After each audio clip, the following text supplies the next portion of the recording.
Hello everyone, in today's video I will show you how you can stop your Microsoft Windows from spying on you in just a minute.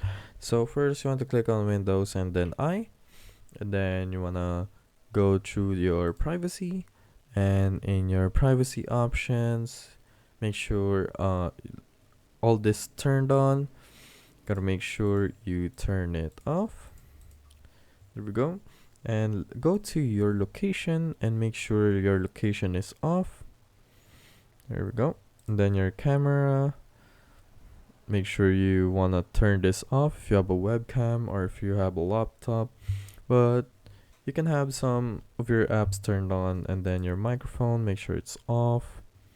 Make sure you just go through all this privacy and turn off as much as you can. Only turn on the stuff you really need that you use on a daily basis. That is how you stop Microsoft Windows from spying on you.